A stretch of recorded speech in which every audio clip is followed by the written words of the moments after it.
ইফতারে একবার এরকম করে ভেজিটেবল চপ বানিয়ে দেখবে, ছোট থেকে বড় সবাই খুবই প্রশংসা করবে। আসসালামু আলাইকুম, কেমন আছো তোমরা সবাই? নতুন একটি রেসিপিতে তোমাদের সবাইকে স্বাগত জানাই। এই ভেজিটেবল চপ বানানো খুবই সহজ এবং খেতে হয় অসম্ভব মজাদার। আমার আজকের ভিডিও দেখে যে কেউ খুব সহজে বানিয়ে ফেলতে পারবে ভেজিটেবল চপ। ইফতারে যদি হাতে সময় না থাকে, মাত্র অল্প সময় বানিয়ে ফেলতে পারবে এই ভেজিটেবল চপ। দেখে নাও তাহলে আজকের রেসিপি। ভিডিও শুরু করার আগে একটাই রিকোয়েস্ট, চ্যানেলকে যদি সাবস্ক্রাইব না করে থাকো তাহলে সাবস্ক্রাইব করে দিও, আর ফেসবুক থেকে দেখলে পেজটাকে ফলো করতে ভুলো না। ভেজিটেবল চপ বানানোর জন্য আমি এখানে একটা গাজর আর একটা বিট নিয়েছি, বড় সাইজের একটা গাজর নিয়েছি। গ্রেটারে আমি ভালো করে গ্রেট করে নিলাম। তোমরা চাইলে এখানে ছোট ছোট করে কেটে নিতে পারো, তবে আমার মনে হয় গ্রেট করে নিলে এটা খুব তাড়াতাড়ি সেদ্ধ হয়ে যায়। আর দুটোকে খুব ভালো করে গ্রেট করে নিয়েছি। এবার এটাকে মিশিয়ে নেব। আর একটা প্যান বসিয়ে দিয়েছি, প্যানের মধ্যে দিয়ে দিলাম হচ্ছে সর্ষের তেল।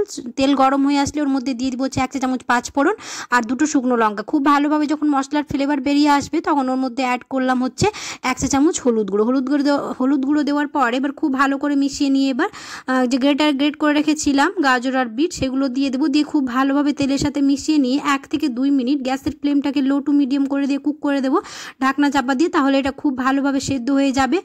আর এর মধ্যে এখন অ্যাড করব হচ্ছে 1 চা চামচ কাঁচা লঙ্কা বাটা। এটা তোমরা চাইলে প্রথমেও দিতে পারো। আর আমি এখানে একটা আলু বড় সাইজের বয়েল করে রেখেছিলাম, সেটাকে গ্রেট করে নিলাম। এবার এর মধ্যে দিয়ে খুব ভালো করে মিশিয়ে নেব।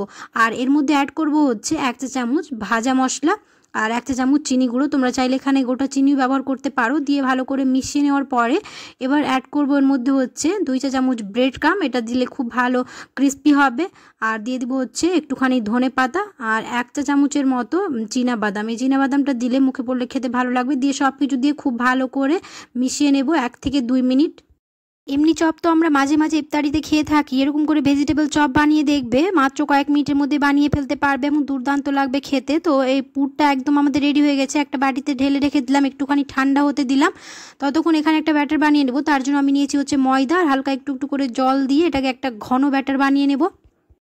এদিকে আমাদের ময়দার ব্যাটার বানানো হয়ে গেছে এবং ব্যাটারটা বানাতে বানাতে ওইদিকে পুরটাও ঠান্ডা হয়ে গেছে। এবার একটু একটু করে নিয়ে এবার চপের মতো শেপ দিয়ে দেবো। তোমরা চাইলে এখানে গোল গোল করেও রাখতে পারো, তবে আমি লম্বা লম্বা করেছি। এরকম করে দেখতে বেশি ভালো লাগে ভেজিটেবল চপ। তো এরকম করে সবগুলো বানিয়ে নেব। আর বেশি করে বানিয়ে এটাকে এয়ারটাইট বক্সে আমরা রেখে সংরক্ষণ করে রাখতে পারবো। তো আমি এখানে অনেকগুলো বানিয়েছি, এগুলো কয়েকটা আমি এয়ারটাইট বক্সে করে সংরক্ষণ করব আর বাকিটা ভেজে নেব। তার জন্য আমি এখানে একটা শুকনো ময়দার ব্যাটার নিয়েছি, ওটাতে প্রথম চুবিয়ে নিয়ে তারপরে ওই জল দেওয়া ব্যাটারটাতে চুবিয়ে তারপর ব্রেড ক্রাম্বে দিব, তাহলে এটা ক্রিস্পি হবে, খেতে ভালো লাগবে। এরকম করে সবগুলো বানিয়ে নেব। আর ওইদিকে তেলটাও গরম হতে বসিয়ে দিয়েছি। তেলটা যখন খুব ভালোভাবে গরম হয়ে আসবে তখন এক এক করে এগুলো দিয়ে ভেজে নেব খুব ভালো করে। তোমরা অবশ্যই ভিডিওটা ফ্রেন্ডস আর ফ্যামিলির সাথে বেশি বেশি করে শেয়ার করে দিও, আর তাহলে আমার ভিডিও বানাতে খুব ভালো লাগবে। সবগুলো দেওয়ার পরে গ্যাসের ফ্লেমটাকে একদম মিডিয়াম করে রাখবো। দিয়ে খুব ভালো করে 2 থেকে 3 মিনিট এরকম উল্টে পাল্টে ভেজে নিলেই আমাদের ভেজিটেবল চপ একদম রেডি হয়ে যাবে। আর দেখতে পেলে কত সহজে হয়ে গেল, মাত্র কয়েক মিনিটের মধ্যে ইফতারে বানিয়ে ফেলতে পারবে এরকম মজাদার ভেজিটেবল চপ। তোমরা তোমাদের পছন্দ মতো কালার করে ভেজে নিতে পারো। তো আমার এখানে ভাজা হয়ে গেছে, এবার তুলে নেব। আশা করছি আমার আজকের রেসিপি তোমাদের ভালো লেগেছে। যদি ভালো লেগে থাকে তাহলে অবশ্যই একটা লাইক করে দিও, আর কমেন্টে জানাতে ভুলো না কেমন হয়েছে।